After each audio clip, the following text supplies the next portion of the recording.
Yo, welcome back to the Audio Theory Podcast. If you're new to the channel, please hit the like button as well as the subscribe button. What's good, Danny? How have you been? I've been good, bro. Fucking phenomenal. Fresh off a trip all over Italy. Can't complain. Life is good. How about you, bro? How you feeling? New setup? Yeah, new setup. I honestly, I feel like my life has changed. It sounds kind of cliche, but we upgraded to a bigger 2-bedroom, which just so happened. Right. So I wanted to ask you. It feels like an upgrade, right? Mm-hmm. Yeah, okay. Definitely upgrade. The ceiling or the windows behind us are essentially like floor to ceiling. Oh, nice. So we have natural sunlight, as you can see behind me. It looks I'm in front of the pearly gates or some shit because it's so bright.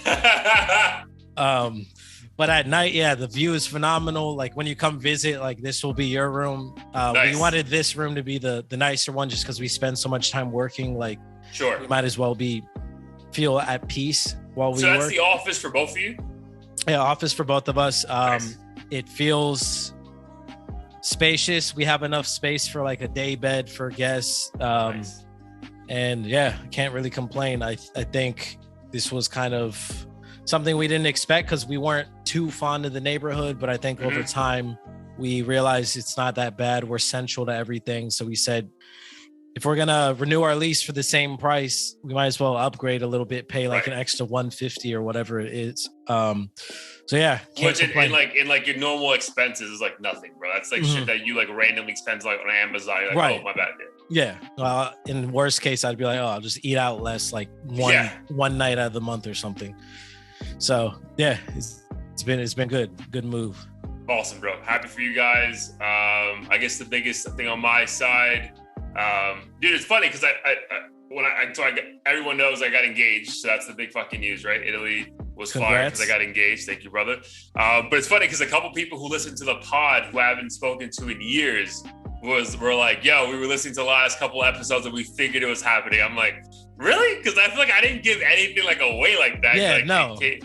Yeah, so they were like, oh, dude, we have Audio Theory unsubscribed, and like we knew it was coming. I'm like, and I was like, why? Because of Italy? Like people just go to Italy to go to Italy. Like, you know what I mean? Like, right. Like it's funny because I actually have a girlfriend who went to Italy, and it's funny. I was convinced she was getting engaged, and she didn't. So then I felt kind of weird when I was asking her for like tips on where to go, and I'm like, but I'm gonna propose to my girlfriend, even though your guy didn't propose. Like I felt kind of like weird asking that, but dude, it was a great time. Feel like I don't know if you felt this way. It was actually a good question to ask you. But like it's weird because like we had a moment like after like we were engaged and we were in the hotel room just chilling, and then like even though like I'm 33, she's 29, it's like we're not young, right? Compared to our parents. Like dude, my mom had me when she was 22. Her mom had her when she was 24. Like so we're not young. But dude, the idea of saying married couple in that moment, bro, I felt so young. Like it's a weird, like again, I don't know if you have you had a moment where you felt like, bro, like, I'm really fucking doing this thing? Like, cause I don't know, like it's just like this is like what always like I don't know if it's a goal, but like we're raised in a way that people just say, hey, you get married, you have kids, blah, blah, blah, blah, blah. And then the fact that we're doing that just felt very like, oh. Like, not a bad thing, but it just felt like, damn, am I that old? Like, am I doing these old people? Right. Like, I was about to say, because I thought you were saying it made you feel young, but yeah, it makes me feel old when... It made me feel old and young, like, both, like, it's like, I'm too young to be doing this old people shit. Like, that's how I felt. Yeah, I get you. Yeah, same for me. Obviously not like a negative feeling towards it. No, not at all. Yeah. I think for me, I just... like every day that goes by is a reminder that I feel like I'm gonna be like that same kid in my head for the rest of my life. Like whether it's, I don't know when I feel like I peaked, but like, let's say 18 or 20 or 25. Like, I feel like even when I'm 70, I'm still gonna mentally feel like I'm that 25-year-old dude making the same jokes and just, I don't know.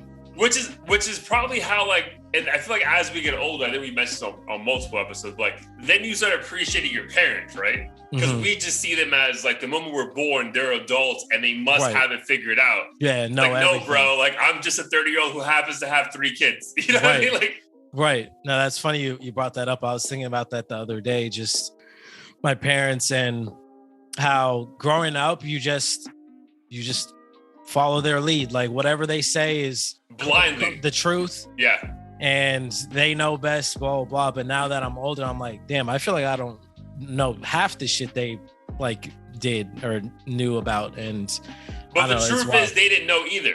Right. They were just like trying their best, which is all we can do. Right. Mm-hmm. Like that's the funny thing is like, I realize that even more now, even my mom, like not, especially my mom not being here. It's like, man, like those days, like I see it like on her. I'm like, bro, she was just like a 28-year-old chick just trying to like figure out life and happened to have a 5-year-old. Right. You know what I mean? Like she didn't know what the fuck she was doing. So, right. Yeah, it's wild. And on top of that, no YouTube or Google to there was no. Oh, dude, that's funny you say that. Because like, dude, like look up. I went to Florence because that's where I wanted to propose, and like my mom took me to Florence when I was 17. She was like 38 or 39 or something like that.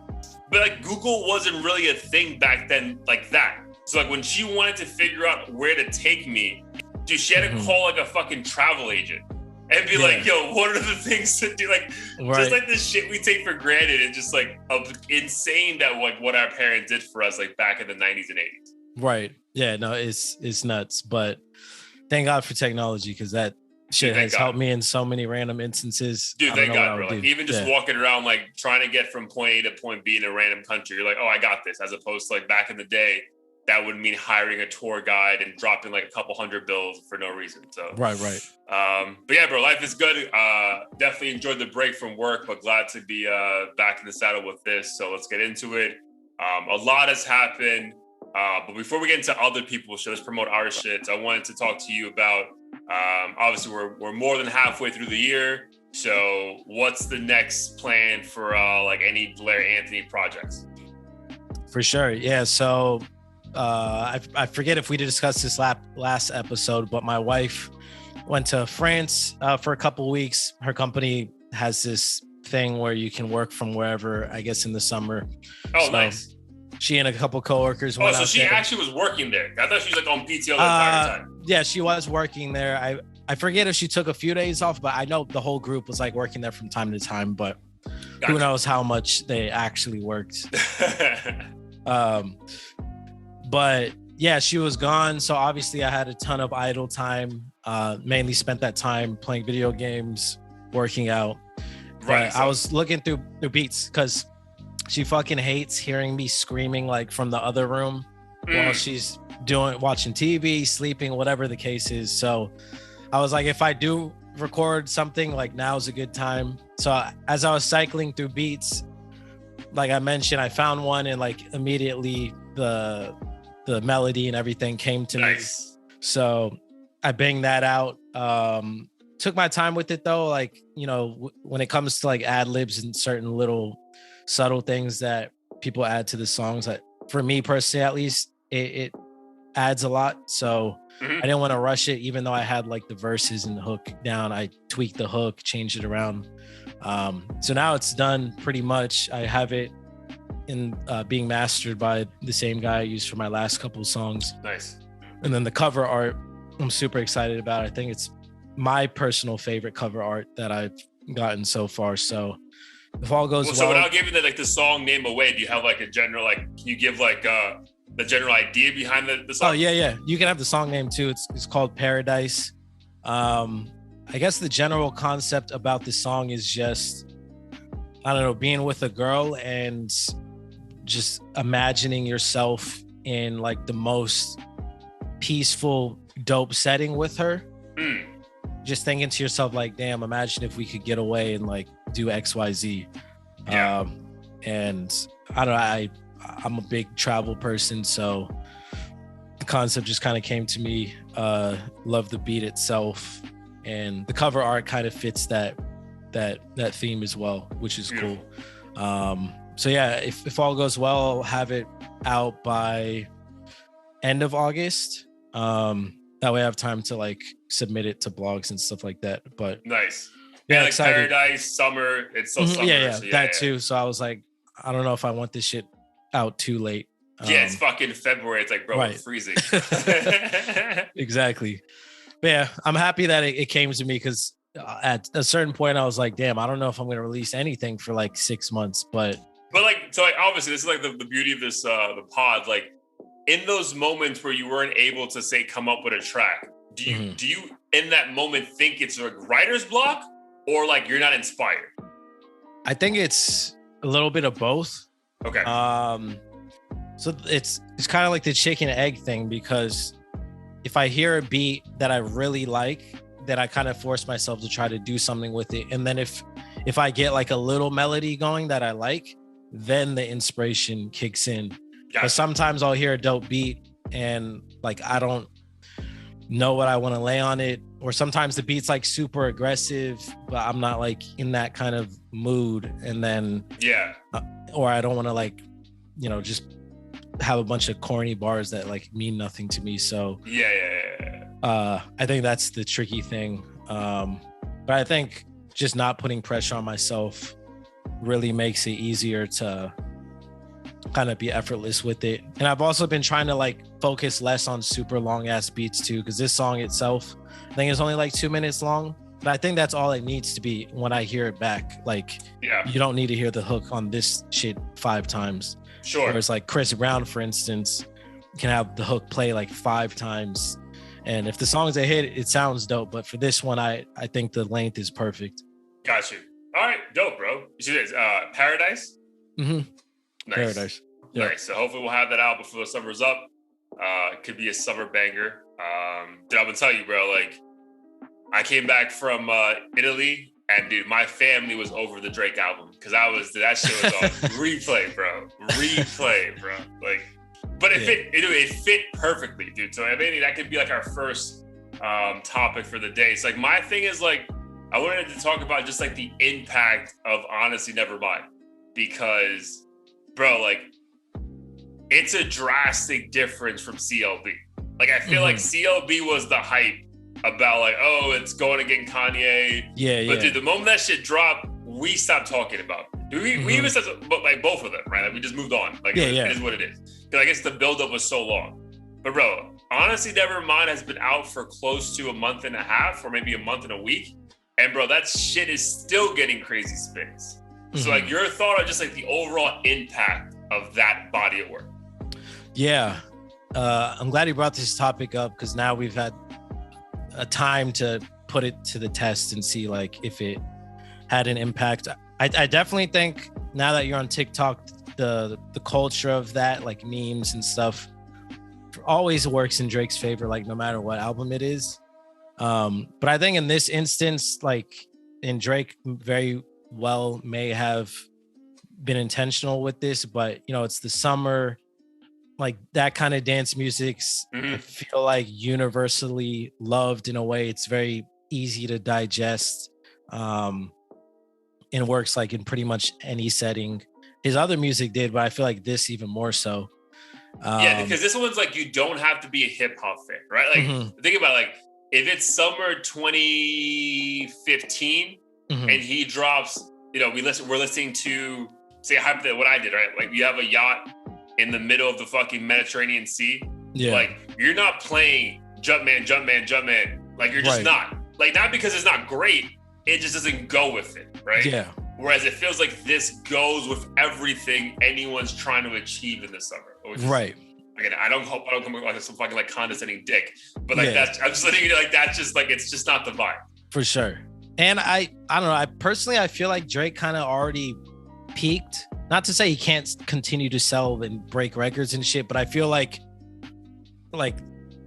everyone knows he's a legend at this point. There's not like much more for him to prove. Sure. And I feel like that's why this kind of album works, because no one's looking for him to like have slick bars or diss Pusha or anything. They just want like something to vibe to. And I feel like if you try to do a rap record, maybe he wouldn't have a ton to say other than I'm still rich or some shit. Right. So I think that this was a smart move, because it was just good vibes, and who doesn't like that genre of music, especially his fan base, who are mainly, or not necessarily mainly, but there's plenty of women in that fan base who like this kind of music too. Who've already been leaning that way, but just love Drake so much. Yeah, for sure. Yeah.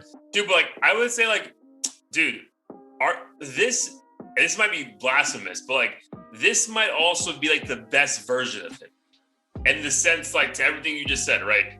He's already maybe not peaked, but he's proven himself, bro. Like, it's wild. Like, he is cemented. If it's not Mount Rushmore, he's maybe the second Mount Rushmore of like greatest hip hop acts of all time.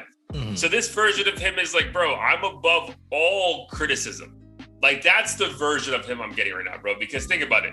Like, do you really think Tupac in his heyday is doing a fucking random cameo for Backstreet Boys? Like, that's not happening. But Drake does it. It's like, oh, that's fire. Like, yeah, why wouldn't you do that, right? It's like, just like, I feel like he just seems so very comfortable and like, bro, I'm doing this for me. And I it's like, I have a good feeling you're gonna like it, but if you don't, it's okay.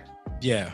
And I think that's why for me, it feels like almost an acceptance of him peaking in a way, only because I feel like at this point, he doesn't, kind of like Kendrick, like they just don't give a fuck about what anyone thinks anymore.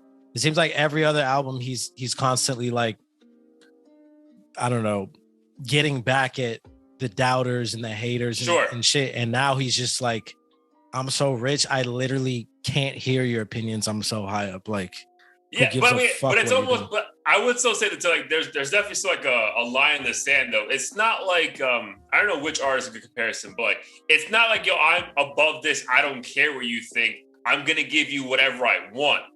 It's some of that, but I think he's still giving us good music.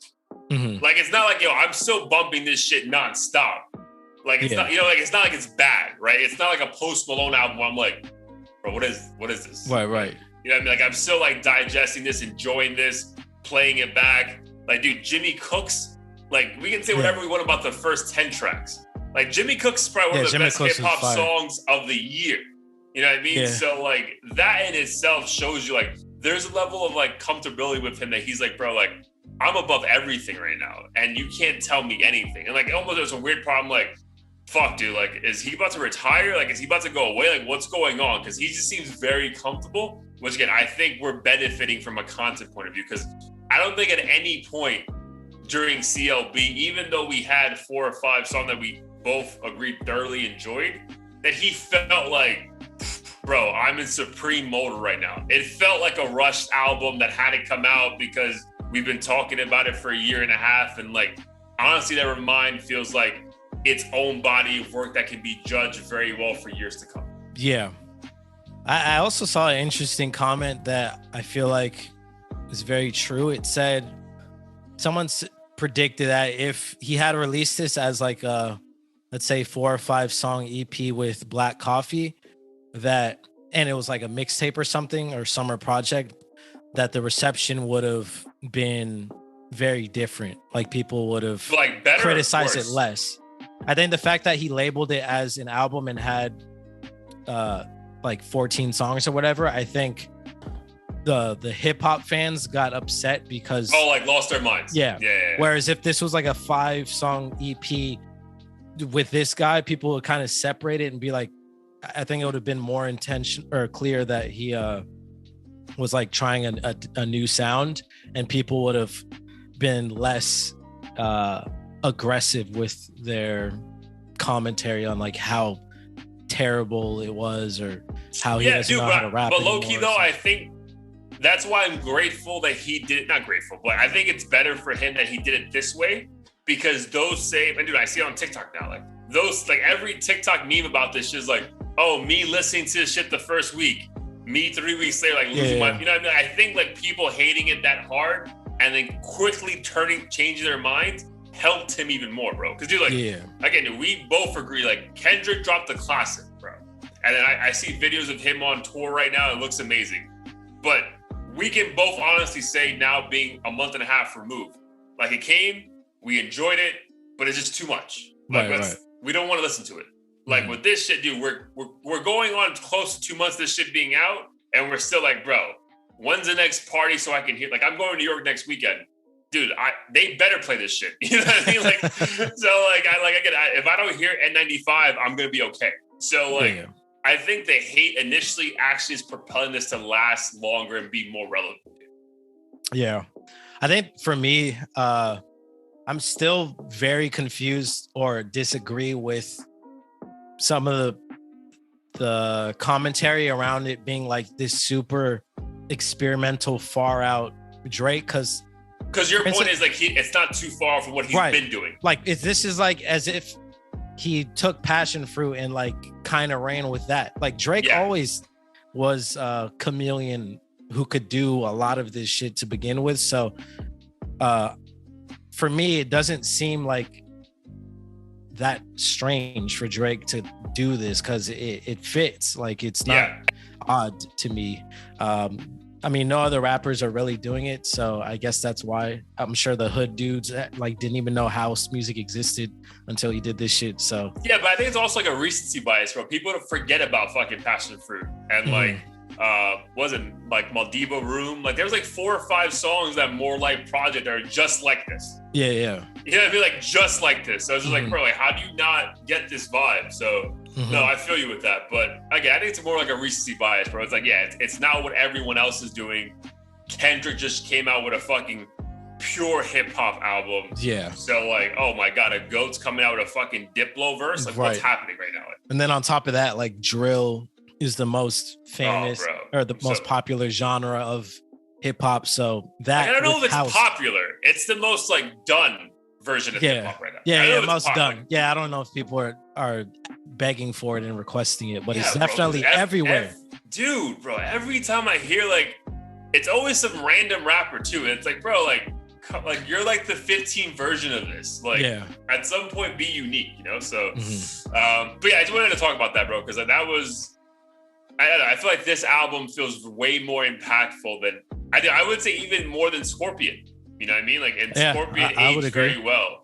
But like, dude, we're almost 2 months into this, and it's like, wow, this is like, I'm not saying changing music, but it just feels like very unique. It's almost like and this might be blasphemy, but like it feels like when Kanye dropped like 808 Heartbreaks. No, I don't think that's far-fetched. I saw a lot of those comparisons. It felt different, but like we loved it. You know what I mean? Like we're like, oh, what the fuck is he singing? And he's fucking T-Pain. Like what's going on? They're like, oh, this is like fire, and he's saying like real shit over great beats. Like people, and just like Drake, people hated 808s. Hated it at first, and then now most people will be like, oh, it's his top 3 albums or something. Yo, guaranteed top 3 albums. Yeah. So yeah, I just wanted to talk about that. Side note, also, we're talking about Drake's greatness. We got to talk about Bad Bunny's greatness. Bad Bunny, as of July of 2022, so this year, has over 10 billion streams on Spotify, which is the most in all time. And there's still 4 months left in the year, bro. That's crazy, dude. That's nuts. Yeah, dude, I've been like, in our defense, dude, we've been saying this as a pod for a while. Like, this motherfucker is the biggest artist in the world. No, hands down. He's the real Mr. Worldwide. He's versus what's his name, Pitbull. Yeah. And again, I get the Drake comparison, but like when you realize how many more people listen to him, it's crazy. Yeah. And again, I don't know what it is, but I feel like that reggaeton, just dance vibe is more universally accepted and requested. Like it's just easier to dance to, I feel like, and vibe with. Dude, because think about it, bro. How many parties have you and I gone to? Bro, you know what people want to listen to. You know, like I could put on, you know, some fucking Mac Miller, you know, balcony thoughts, and like we're gonna love it. And we're like, yo, this nigga knows great music. Yeah. But like the girls in the room are like, bro, can you play Dua Lipa? Like, you know what I mean? Like they don't want to hear that shit. So like I get it, bro. And like Bad Bunny is a great like marriage of both. Like if you know Spanish, he's actually spitting good lyrics, and then all the beats are fire. So it's like the girls are happy. And at the end of the day, like we can say whatever we want about guys, but dude, girls consume the most music. Like it's just a fact. And then guys you just said it, like guys are gonna put on the music that the girls want to hear. And I feel like that's why guys open up to Drake they made fun of him in the beginning, but when they realized every fucking hot girl they want to get at loves him, they had no choice but to love him as well. Yeah, 100%, dude. So shout out to Bad Bunny killing it. We'll love to see what those numbers are at the end of the year. But moving along, I want to talk about this one because you brought it up to me yesterday. I did my homework. So obviously you're in the LA scene or the California scene more than I. So what have you observing with the Tyga pushback on his new video, Ay Caramba? Yeah, so Tyga released this new music video for his song Ay Caramba. And based on what I've seen, many people within the Latino, more specifically Mexican community out in LA are really upset with the imagery in that video. They feel like it's making a mockery of their culture. And after seeing the video myself, honestly, I was like offended as well because I thought it was, I don't know, just tasteless. It wasn't creative. Tasteless is a good word. I feel like there's like an art to appropriating or making fun of stereotypes. I think it can't be the generic surface level stereotypes like fried chicken and watermelon. Oh, haha. Yeah, black people I don't think you said that because I'm gonna bring that up in a second, but I love you said that. Yeah. It has to be like, and I know Schultz even talked about it with comedy.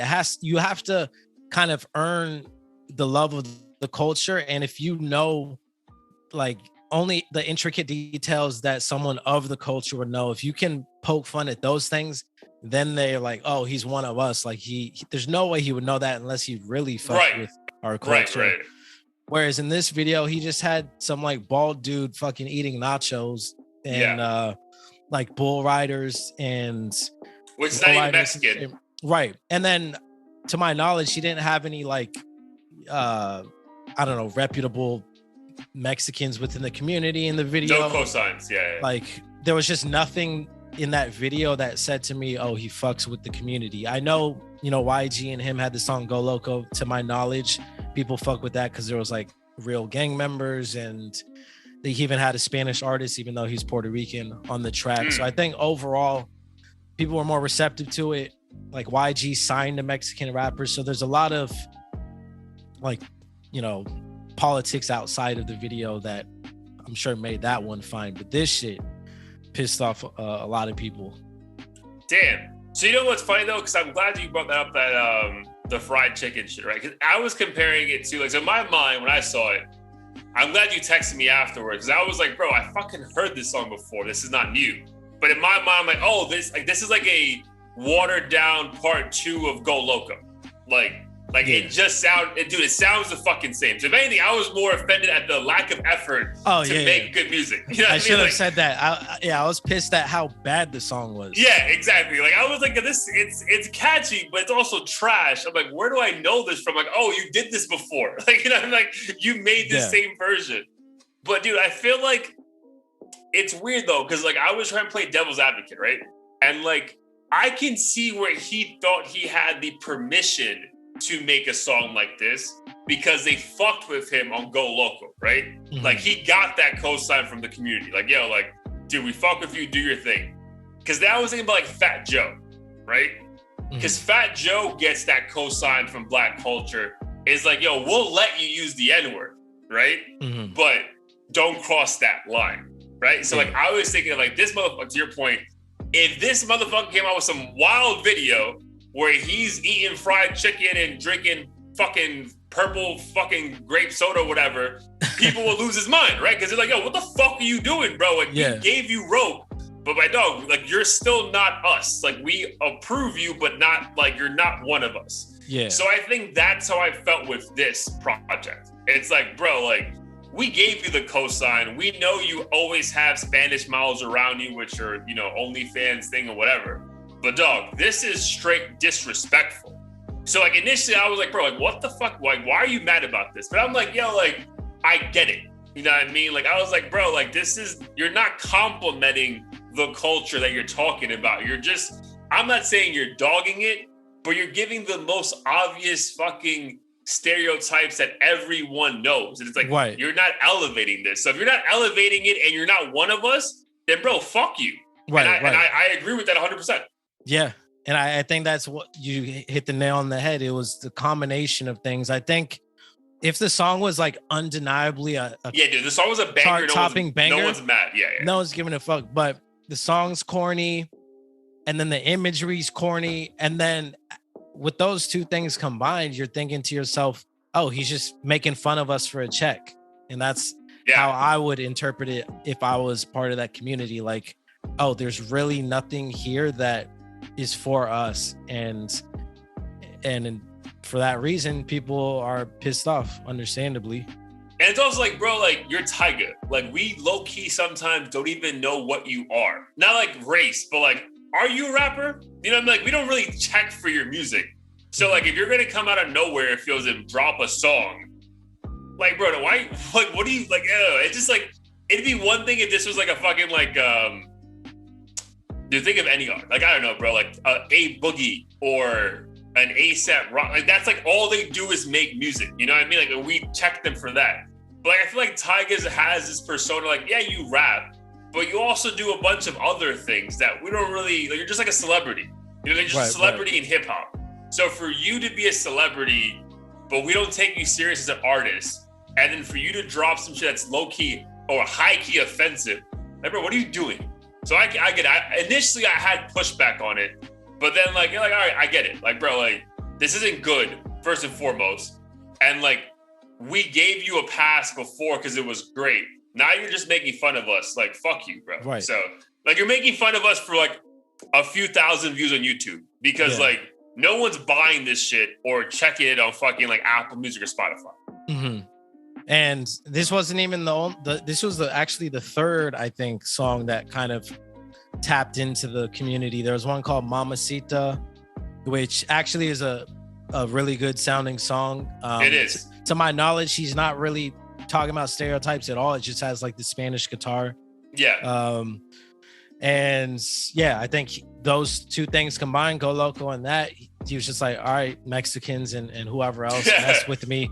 Let me see how far I can take it. And then just do something. I think in his mind, he thought like the Ay Caramba thing and all that would be catchy and I guess make people want to fuck with it.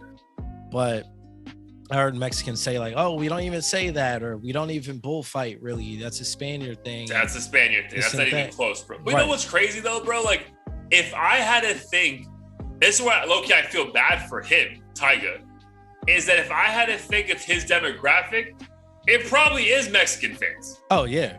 You know what I mean? Like, that's the fun. Like, yo, you just stereotype like that only people probably checking your music. Because, bro, I guarantee, though, I haven't checked for a Tyga track in years, bro. No, in LA, people love YG and Tyga, but the Mexican community, I don't know about now, but they were fucking with him hard. Loved Tyga, loved YG, still probably do love YG. So yeah, this definitely was a bad move in my opinion. I don't know if it's necessarily going to hurt him long term. Probably not, bro. Because it's like those kind of artists, bro, have like, you can't cancel someone who's no one's checking for. Yeah. Like, that's the biggest. Like, you can't cancel. Like, what are you gonna cancel, bro? Like, I'm I'm barely famous. You know what I mean? Like, what are you gonna cancel? So I feel like that's his. Like, he's lucky for that, because it's not. Like, he's not a fucking Kanye. He's not a Lil Wayne, where like there's like millions of dollars. Like, dude, he's far from broke. From everything I see, he makes phenomenal money, but he's not popular. Like, you know him if you're looking for him, but he's not a popular artist. Yeah.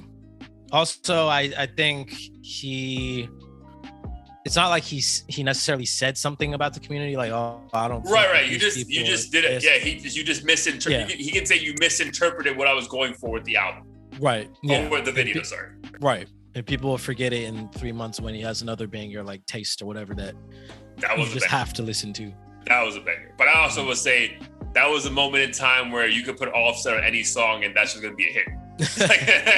I mean, you could still kind of do that. Yeah, you can still kind of do it, but I would say Offset, dude, you get Offset as a fucking feature, that's going to be a hit. So, But again, we'll see what happens. But I initially wanted to push back, but I get why any Mexican would be offended by that type of project. All right, bro, you wanted to bring up Atlanta DA talking about there might be some more high-profile RICO cases. Yeah. So the same DA who got Gunna and Young Thug, the YSL crew, essentially announced that over the next 60 days, there's going to be 2 more high-profile cases Obviously didn't name who, but there's a lot of speculation that it could be Lil Baby's camp and potentially another. I mean, it would most likely obviously have to be an Atlanta rapper, right, as well. So it's kind of, and she said there were high profile cases. So whoever it is, we're obviously gonna be shocked and it's gonna make headlines. So that'd be insane if like literally all the top Atlanta rappers are just disappear in thin air and we don't see them for 20 years or whatever. Yeah, bro, because that's like the weird thing, man. It's like it'd be one thing to be locked up and it's like, yo, you know, like, dude, I mean, we don't know anything about him. But like NBA young boy is always locked up, but it's always like he gets out. So it's like, all right, it is what it is, right? I just like I think like I remember I was so young, but I remember like even my aunt talking about Tupac. Like Tupac was getting locked up, bro, every week, and they're like, it is what it is, right? You just he'll be out in a week. But with this one, bro, it feels different, right? Like time has progressed. It's been 2.5 months now, and like these dudes aren't getting out, bro, anytime soon. Like that's the scary part, bro. So yeah, man. I don't know, man. Like again, they put on a great persona. Like whenever they show like videos of them in jail, they seem very calm, cool, and collective. But bro, power to them, bro. Because I can't even imagine me living my, you know, middle income life and having to give up my freedom to these motherfuckers who are multi-millionaires living the best life ever. To just give that up to being a fucking 4x5 bro, ain't no fucking way, bro. Dude, ain't no way. So, dude, that's terrifying, bro. Terrifying. Yeah, it's depressing. I mean, I'm sure in jail, like, you know, they have protection and can buy whatever they want. Yeah, dude, they're not worried about being shanked. Yeah, but it's still like, yo, you had a fucking mansion. Yeah, with like 40 bitches, and now you got to sneak in and fuck like the female CO or some shit. Dude, it's crazy, bro. And then like what's wild is like, if they're locked up this long, do they truly have a case? Is also the like this is not just like a publicity stunt to teach other rappers lessons about what they put out. It's like no. These guys are criminals, and we're gonna prove to you how. And like. And if that's the case, you're like, bro, you fucking idiots. You know what I mean? So it's like, right. Like, because currently, like, I'm still in the camp where, like, yo, I feel bad for them. Like, I'm like, bro, this is a attack on Black culture. They don't want to see these guys being successful because they talk about shit they observe in the hood, blah, blah, blah. But, bro, again, if it comes back and they're doing all this shit, it's like idiots. Right. And that's the thing. I feel like, obviously, I don't think like Lil Baby or any of these guys are out here literally shooting people, but like I think it's obvious that the Dirks and these other dudes are probably paying for hits here and there or like financing little deals over here because it's like their protection basically. So they need to fucking treat their guys right. Yeah, and I'm sure when shit goes left, their name's gonna be tied to it. So. And they probably thought when shit went down, they were like 10 names removed.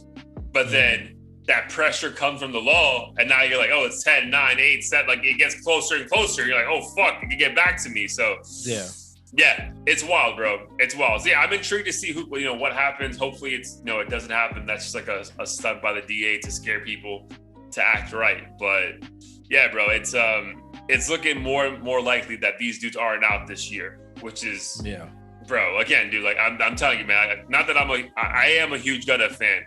Yo, but that dude had the best start to year you could ever have. Yeah. Bro, that so was like 0 to 100 and then back to 0 real quick. Within 3.5 months. Yeah. Like, yo, I've never seen some shit like, bro, you're the second best person on your label and you beat The Weeknd in album sales. That's crazy, bro. Mm-hmm. Like the Young Thug could never do that, bro. I don't think if Drake and Weeknd dropped in the same week, it'd be a toss-up. So the fact that this dude, it's crazy, bro. So you can go from that to locked up. Mm-hmm. That's insane. Yeah. Do you think this changes? Like, let's say two of our favorite rappers get locked up in a couple of months. Do you think this changes the artistry? Are people gonna like self snitch a little less, or you think it's gonna be like any other day where people are like, oh, that's not gonna happen to me. It happened to these 500 rappers, but I'm immune to this shit. Dude, unfortunately, I'm gonna go with like it's gonna be like, yeah, that's not gonna happen to me. And the only reason why I say that, bro, is that unlike before, like in the 90s, I'm going 90s, early 2000s. Unlike before, where you need to get signed to get it put on. I know that like removed a lot of good artists that could have been signed that we never heard of. But like for the most part, we heard of people because they were good, right? And I think now with today's it's just society, the way that things can be uploaded and you can hear some random rapper, that it's so much easier to be put on that I think people are more willing to talk that shit on a track and just like, yo, if I can get rich off this, fuck it. Let the DEA come in a year. Yeah. Whereas like in the past, it's like, no, bro, I'm not fucking risking my life. No fucking way. You know what I mean? So that's what I don't think it's gonna change anything today because I didn't like all these random people are just trying to be on, make a quick buck, and then try to get out because they don't really give a fuck about the artistry. They're not trying to give you quality music. They're trying to give you like something that's relatively catchy, the same fucking beat you've heard a million times, slight difference, and then just move on with their life. Yeah, that's actually a really good point. I think back in the day, this was more of like a job. So when you signed, you're kind of forced to move out of like your hood and, you know, go to the studio and mingle and do all these other things. Whereas now you can have a number one single and still be in the depths of the hood, fucking selling drugs and shit. So there's not really that accountability anymore, I guess you could say. Yeah. And then again, they're not really like, it's almost like and I listen to Jay-Z all the time, bro, even till today. Like, I know he had a hustler mentality, but he was an artist. Whereas I think like right now, some of these rappers are just trying to find a new hustle. So like, yo, let me put out a couple of tracks, it goes viral, and then I make my money, get the fuck out of here, right? It's not like I'm trying to give you a body of work that blows your mind. Song one goes with songs. Like, they're not trying to do that shit, bro. Like, and we know that it's obvious. So, for that reason alone, I don't think it's going to change anything. Because I think these guys are, for the most part, we're not, and it's sad, bro. Like, it's not, you take a moment, it's like, yo, this is scary what hip hop's going to be over the next like 5-10 years. Because, yo, I'm not seeing those artists come through that. It's like, yo, like monumental game changers. Like, I'm just, if I'm wrong, let me know. Like, I just don't hear it or see it.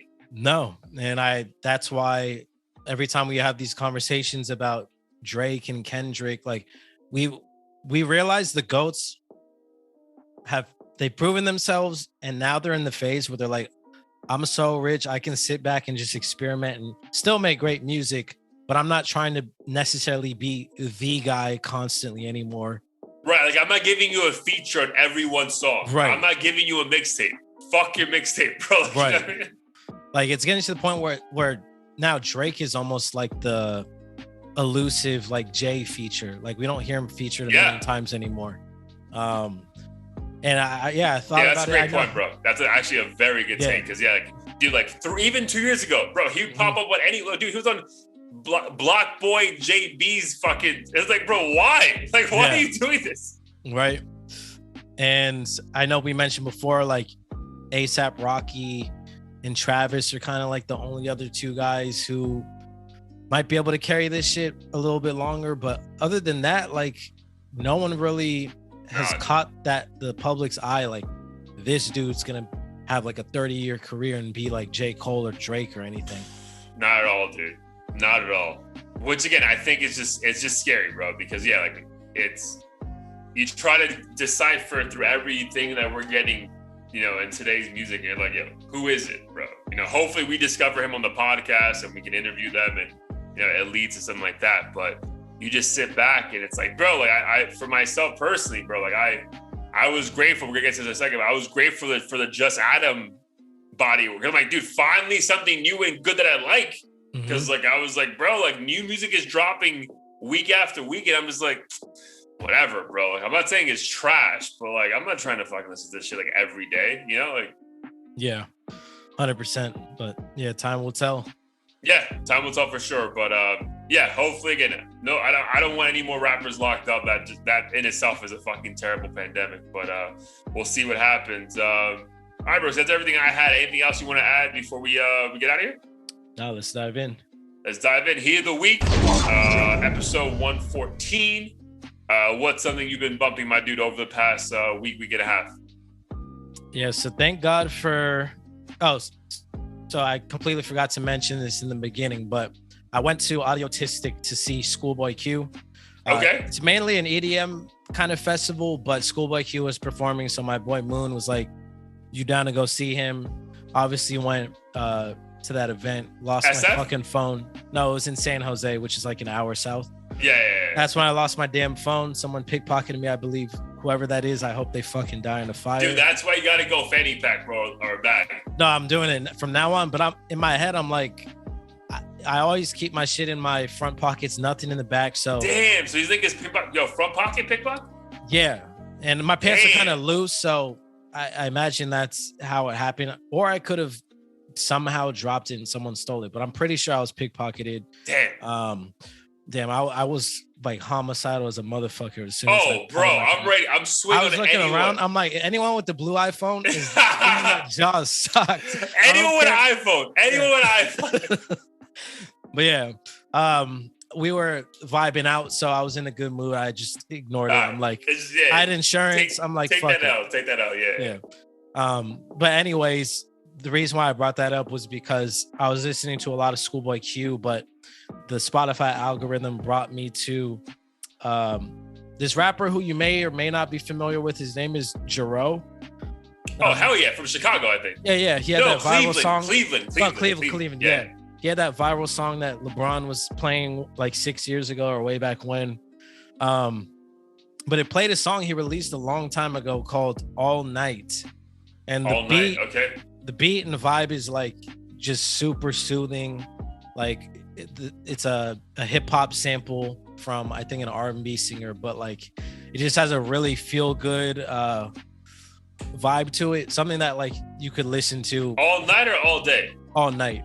Okay. If you're out sipping wine in your backyard or just chilling. And all right, and the song that he's most famous for is Really Got It. Really Got It. Yeah. And All Night is on the same album. Somehow never heard that song, but I don't know. I played it 1,000 times over the past couple of weeks. Nice. It's just a really, really good. And I would say that album is fire in itself. Like people think it's just a single, but that overall body work is fire. Mm-hmm. No, I was super impressed. So ever since then, I was like, I need to check out his newer music and his older catalog. Nice. Love it, dude. Love it. Let's definitely add that to the playlist. So for me, what I'm going to add to the playlist, give a quick shout out to our boy, Just Adam. Dropped his EP, his album, All Hustle, No Luck. Bro, I heard this shit in Italy. I was delayed on my flight from Milan to Rome.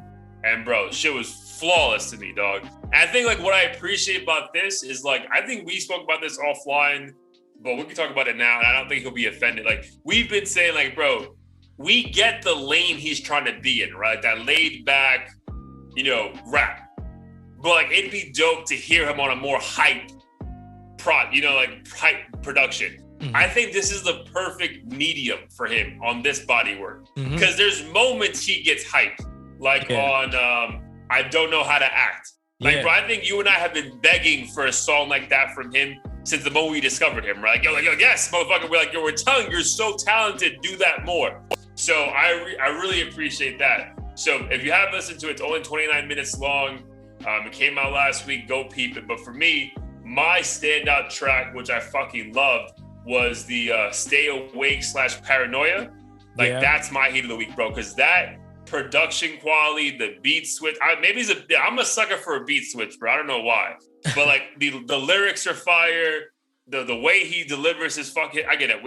I think for me, and no homo, but his flow is what caught me in, bro. Like it wasn't even like the way he just fucking delivers his rhymes are great. So I think you get everything good about Just Adam on this project, but specifically on Stay Awake / Paranoia.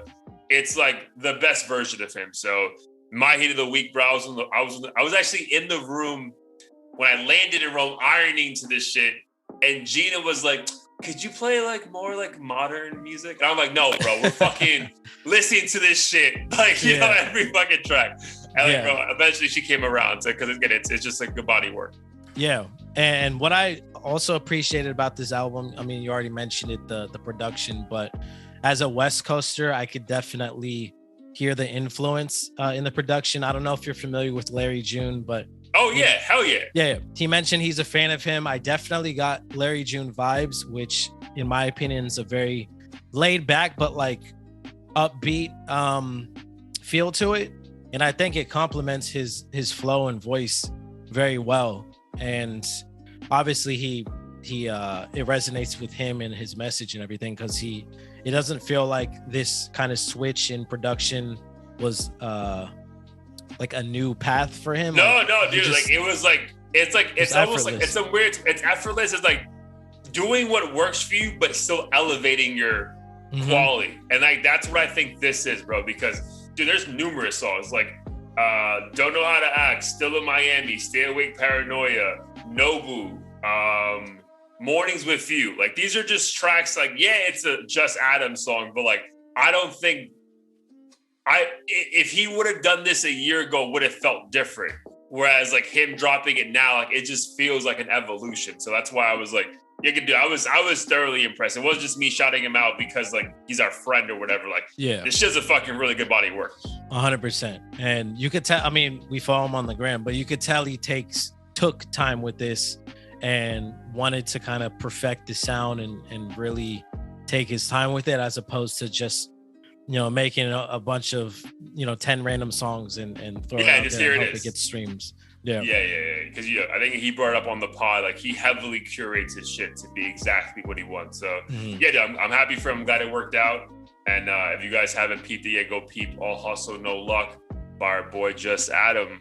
All right, my dude. Let the people know where they can peep us and what we got going on. Yeah. So we may or may not have another interview over the next few weeks. Won't mention the name just because I don't want to jinx it. But if we do get him on, he's another popular industry songwriter / singer. Super big fan of him. He actually knows Johan. Nice. A couple other people that I follow. So hopefully that works out. But obviously, you know, getting more people on the pod is going to be a mission of ours over the next few months. And outside of that, you know, please check out our TikTok. I think we're getting more active with that. Just want to put out. Yeah, dude. I feel like with that, like, we're getting more active. I feel like I'm just like observing more like what works here. You know what I mean? Because I see some videos that are like, oh, 300 likes. And then I see, 3.5 million. I'm like, what the fuck just changed? You know what I mean? It's like, I'm excited about like us understanding more to actually deliver better content. For sure.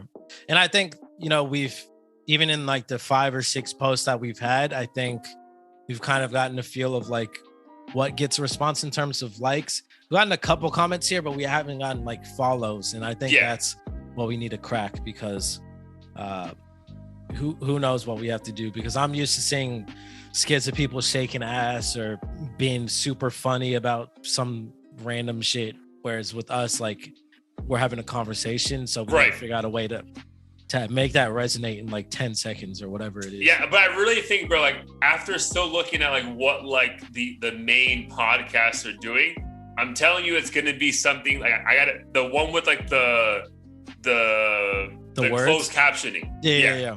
The close. If we have that, I'm telling you, those videos are gonna. I'm not saying viral, but tripling in what we do right now. Right, and I think we can technically. Well, we can do like the built-in one. So maybe for our next ones, we'll try that as well, just for the people who are too lazy to listen and want to see, you know, what's going on. Yeah, I do that too. Like if I'm at work, but I still like want to scroll, I'm like, let me save that one and let me keep it later. Yeah, for sure. Cool. Yeah. All right, broski. But check out the merch on the website. Everything's up there. Audio-Theory. Shout out to everyone who's been listening, riding with us. And bro, we'll fucking run it back next week. 100%. I'm my dude. Love you, bro. Peace. Love you too. Peace.